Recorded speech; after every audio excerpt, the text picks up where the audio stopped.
전세 사기 기사들이 굉장히 많이 뜨고 있죠. 4월에 기사들 보면은 대구 깡통 전세 사기 121억 중에 담보대출만 71억이고 전세보증금 68억 71억 더하기 68억은요 139억 원이죠. 121억 원에서 139억 원 빼면요 18억 원이 남죠. 그러면 요거 평면에 넘겨버리고 나 돈 없어 하고 자금 얻다가 꼼쳐 놓으면은 그래도 18억이 남죠. 인기 작가도 뭐 전세 사기 당했고 뭐 청년 신혼 전세 사기 주의보 2년치 이자 내드립니다 깡통 전세 수법. 저런 기사를 올릴 거면요 깡통 전세가 생겨나는 이유, 전세 시장이 대출 유동성이 들어가면서 전세가가 과도하게 부풀려졌기 때문에 생겨난 일들이죠. 그리고 사기꾼들과 그것을 확실히 확인해 주지 않는 공인중개사, 그리고 그들에게 속은 청년층이나 이런 것들에 대해서 제대로 알려주지 않고 있기 때문이죠. 그리고 법이 부실하기 때문이죠. 근데 적어도 언론에서 한 가지 정도는 잡을 수 있지 않냐. 예를 들어 지금 금리가 올라가게 되면 전세 가격이 떨어진다고 이야기를 해야 된다. 그러면은 깡통전세 사기는 확실히 줄어듭니다. 깡통전세가 근저당 더하기 전세 보증금이 집값을 넘어서는 경우인데 제대로 된 정보만 전해주더라도 사실상 피해는 덜 입을 수 있을 텐데 지금도 깡통전세 만들어내려고 전세가 계속 오른다. 8월엔 전세가 더 오를 듯 계속 이딴 기사나 내고 있는데 안 되죠. 그러면 전세 사기는 앞으로 굉장히 많이 늘어날 겁니다. 자의적 전세 사기도 있을 수 있고 타의적 전세 사기도 있을 수 있습니다. 모 스타 강사가 이딴 짓거리 했었죠.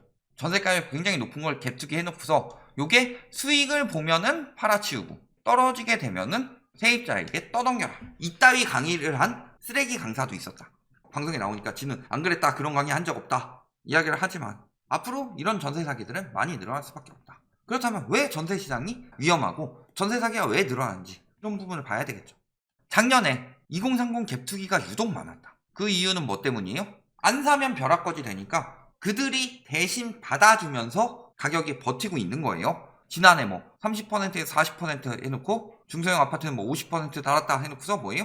작년에 아파트를 산 2030 세대 중에서는 당장 들어가 살 집이 아닌데 전세 끼고 대출을 받아 미리 집 사주는 갭투기가 유독 많았다. 뭐예요? 내 집 마련 또는 수익을 올리기 위해서 갭투기를 한 건데 계속 오른다. 어차피 2030은 고금리를 경험해 본 적이 없다. 여태까지. 지금 거의 뭐 30대 후반 정도가 사회생활 하다 보면은 대학 졸업하면 보통 한 2006년에서 2008년 정도 되는데 그때는 뭐 사회 초년생이니까 잘 모르고 어느 정도 경제에 관심 가졌을 때 보면은 이미 계속 저금리였죠. 그러니까 계속 오른다. 이런 말이 은근히 통한다. 지금 아니면 평생 내 집 못 산다. 과거 글로벌 금융위기 터지기 전에도 그 얘기가 있었어요. 그러니까 다 받아준 거죠. 근데 문제는 뭐예요? 내 집 마련인데 왜 갭투기를 했어요? 돈이 없으니까. 갭투기 하는 사람들 2030이요? 돈이 있겠어요? 돈이 없어요. 그러니까 이미 기득권들은 저들에게 다 팔아치우고 빠진 거죠. 저기 카페 가가지고 집값은 계속 올라요. 라이트하우스 후진 소리 하고 있네. 우리 왜 재산 떨어뜨리려고 그래. 걔 띠끼야 뭐 쌍욕이나 하겠지만 잘 생각해보세요. 2030이 40% 50% 사 모으고 있을 때 진짜 다주택자들은 어떻게 스탠스를 취하고 있었나. 갑자기 생집이 생겨요? 누군가 팔았으니까 갭투기가 가능한 거지. 그러면서 전세가가 매매가를 넘어서는 지역들이 속출하고 있다. 물론 서울이나 경기 이런 데서는 일어날 가능성이 거의 없습니다. 왜냐하면 워낙 전세가율이 낮기 때문에 여기서는 아파트에서 깡통 전세가 나올 가능성은 거의 없습니다. 이제 지방 쪽에서 많이 일어나죠. 혹은 서울 경기 중에서도 경기 외곽, 특히 어디 1억 미만 갭투기, 여기서 나중에 깡통 되게 많이 나올 거다. 그리고 전세가율이 계속 오르고 있죠. 매매가는 양극화됐는데 전세값은 모든 시도에서 올랐대요. 모든 시도에서 전세가 떨어지고 있는데요, 대부분이. 그러니까 계속 전세가 오른다고 지금 부추기고 있는 이유 뭐예요? 매매가는 떨어져도 버틸 수 있는데 전세가가 떨어지면 다주택자들이 버티기가 굉장히 힘들어진다. 매매가가 떨어지면 버티기 힘든 사람들은 영끌 패닉바잉한 수요들이죠. 2030 기득권들 받아주도록 이용감이었고 그들을 걱정해 주겠어요, 언론이? 그들을 걱정해 줬으면 패닉바잉에 대한 문제점에 대해서 그 당시에 한창 기사 여러 개 기고가 나왔겠지? 아니에요. 그들은 완전히 이용당하고 있는 거고 진짜들은 다주택자들이죠. 그들이 진짜 막 매물 내놓고 무너지는 순간에는 위험해지죠, 시장이. 그러니까 전세가를 계속 잡으려고 하는 거다. 대표적으로 집값 띄우고요 기득권들 보호해줬던 글로벌 금융위기 이후에 기득권부터 챙기는 거 보면 답 나오죠. 전세 자금 대출 보전해가지고 매매가는 떨어지더라도 전세가로 방어선 만들기. 그런데도 전세 제도는 계속 유지하고 물론 전세 제도가 당장 폐지하기는 굉장히 어려운 상황이죠. 그런데 전세 제도에 대해서 자꾸 주거사다리인 것처럼 이야기를 합니다. 근데 전세 제도가 주거사다리의 역할을 잃은 지는 한참 됐죠. 자, 사글세보다 월세가 비싸고요. 월세보다 전세 보증금이 비싸고 전세 보증금보다 내 집이 보통 비싸죠. 그런데 이 전세가 중간에 주거 사다리 역할을 해야 된다. 그럴 경우에 어떻게 되는 거예요? 전세를 내 돈으로 들어가서 조금 돈 더 보태서 내 집을 들어가든가, 혹은 이때 선택지가 있었죠. 내 돈으로 전세 들어가서 빚 안 지고 돈 더 모은 다음에 내 집 마련을 하든가, 혹은 아예 처음부터 대출 끼고 내 집 마련을 하든가. 보통 이렇게 해서 대출이 이자 안 내고 올라갈 수 있는 내 집 마련의 사다리, 이거였는데 요즘에 어떻게 돼요? 전세자금 대출을 막 80%씩 빌려주죠. 그러면요, 예전에 1억 가진 사람이요 1억 전세 들어갈 수 있었던 게 1억 가진 사람이 5억 전세를 들어갈 수 있다. 1억 가지고 있는 사람이 한 10만 명 되면요 5억 가지고 있는 사람은 10,000명도 안 되죠. 그러면 수요가 10배로 늘어납니다. 언론에서 그렇게 좋아하는 수요 공급의 원칙, 공급이 부족한 게 아니라 수요가 많았던 거다. 집주인이 미쳤어요? 5억에 전세 계속 내놓게? 아야 6억 7억 가자 7억. 그래도 계속 수요가 따라 붙는다. 그럼 전세 가격을 올려요? 5억 전세에다가 집값이 7억이었는데 전세를 7억을 내줘봐요. 거기다가 저금리니까 집주인도 돈 마련하기 쉽고, 그럼 집값을 한 10억까지 올린다. 그러면은 이 1억 가진 사람은 5억으로 전세 들어가면서 대출 이자는 이자대로 내고 있는데 집값은 더 올라가 버리는 문제가 생긴다. 그러니까 전세가 주거사다리의 역할을 제대로 하려면요 전세 자금 대출을 싹 다 빼버려야 돼요. 아니면 자금 대출을 굉장히 축소를 하든가. 왜? 전세 가격이 올라간 데다 거기에 집주인의 유동성까지 동시에 들어오면서 2배로 거품이 생기니까. 그래서 보면 뭐라 그래요? 전세 대출이 전세가 폭등의 근본 이유다. MB정부 때 최대 1억 원으로 출발해서 9월에 2억 원으로 확대되고, 박근혜 정부 때 13년 3억 원, 그리고 2015년에 5억 원까지 늘렸다.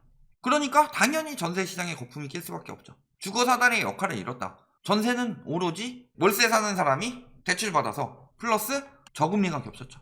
그래서 보면은 쭉 떨어진 이유, MB정부 때부터 지금까지 딱히 고금리였던 적이 없으니까 월세 사는 사람들은 대출받아서 전세 들어가는 거고, 전세 들어가면 어떻게 돼요? 수요가 늘어나니까 갭투기 하는 수요들은 더 판을 치기 좋아진 거고, 그러니까 이번 정부 때 집값이 폭등을 할 수 있었던 거다. 라이트하우스는 뭐 대깨문이다, 뭐 문바다, 문재인 엄청 빨고 있다, 욕할 건 욕하고 있고요. 문재인 대통령을 편드는 게 아니라 규제 정책을 해야만 하는 상황이고, 규제 정책의 영향에 대해서 자꾸 반대로 이야기하는 언론들, 기득권층에 대비를 해서 지금 바로 나오죠. 정권 바뀌니까 우리가 이야기했던 것들이 그대로 나오고 있어요. 전문가란 작자들 맨날 규제 때문에 올랐다 놓고서 규제 완화 때문에 집값 오른다고 지금 말 바꾸고 있어요. 윤석열 정부에서 부동산 규제를 이어서 간다고 하면은 우리는 부동산에 대해서 이야기할 때 윤석열 정부 부동산 정책은 잘하고 있다 라고 말할 거고, 문재인 정부에서 완화한다고 했으면은 문재인 정부 언론에 휘둘려서 완화하고 있다 이거 했을 거예요. 정책을 가지고 이야기를 했는데 왜 자꾸 우리한테 정치색을 넣느냐 이야기를 하는데, 문재인 편들려고 그런 얘기 하는 거 아니냐, 또 전 정부 탓하려고 하는 거 아니냐. 자, 전세자금 대출 한번 풀면 줄일 수가 없죠. 그래서 전세자금 대출 잔액 추이를 보면은 이 정도였어요. 2014년, 13년에 한번 풀면서 거의 안 늘어나다가 쭉 늘어나죠. 이 정도에서 멈출 수 있는데 15년에 한번 쭉 풀었어요. 그러면서 이번 정부 들어와서 저금리 겹치면서 쭉 늘어났죠. 지금 25에서 175조 원까지 몇 배나 풀었어요. 저게 다 갭투기 자금이 됐다. 이게 다 뭐 때문이에요? 장기간의 저금리 플러스 전세 대출 완화. 그러니까 집값이 미친듯이 오르는 거예요. 문재인 정부 전세값 40.64%, 박근혜 정부에 이어서 두 번째로. 자, 노무현 정부 때 집값 전세값 폭등한다고 했는데 요거밖에 안 올랐어요. 엄청나게 지금 돌려주지도 못할 전세금이 많이 쌓였어요. 그리고 특히 2030대 갭투기 하는 지역들은 굉장히 위험해졌죠. 거기다가 아예 대놓고 배째라 바지사장 하는 사람들까지. 전세 보증사고가 왜 늘어나고 있느냐, 전세금을 돌려주지 못해서예요. 앞으로 돌려주지 못하는 사태는 계속 터질 겁니다. 거기다가 그런데 돌려주지 못하는 사태인데 임대차법 때문이라고 막 우겼지만 사실은 저금리 5월부터 전세 가격이 상승하기 시작했죠. 그래서 그때 쌓아놓은 그 전세 가격 터지면 더 위험해졌죠. 그러니까 지금 전세가 굉장히 위험해진 거다. 전세할 때 요 영상들 항상 참고하셔가지고 사기 어떻게 피하느냐, 계약서 쓸 때 어떻게 써야 되냐, 요거 꼭 확인하시고요. 전세 보증 보험도 100% 된다고 생각하지 마시고 웬만하면 지금 전세 들어가지 마셔라. 전세가 지금 굉장히 위험해졌다. 특히 집주인이 굉장히 젊다든가 혹은 굉장히 다주택을 가지고 있다. 원룸은 전세 들어가지 마세요. 사기당해요. 결론, 전세는 원래 실수요라서 거품이 끼면 안 되는데 전세 거품이 끼었다. 저금리 플러스 대출 완화로. 근데 이제 이 전세 시장에 앞으로 처음 일어나는 고금리 시장이 나타날 것이다. 이때보다 더 고금리였을 때도 물론 있겠지만 너무 많이 늘었죠. 그래서 아까 보면은 25조에서 175조까지 늘었는데 이때 5%라고 칩시다. 5%면 굉장히 많이 쳐준 거죠. 25조에 5%면 얼마예요? 1조 2,500억이죠. 근데 175조에 지금 3%라고만 잡아봅시다. 얼마예요? 5.25조예요. 여기서 뭐 1%씩 올라갈 때는 체감 차원이 다르고, 앞으로 그래서 전세시장은 굉장히 위험해질 수밖에 없다. 전세가가 떨어질 수밖에 없고, 그런 상황에서 갭투기 위험이 커졌죠. 이들이 이 많은 전세 유동성을 가지고 거기다 플러스 본인들도 대출받아서 유동성 껴가지고 역대급 집값을 만들어냈다.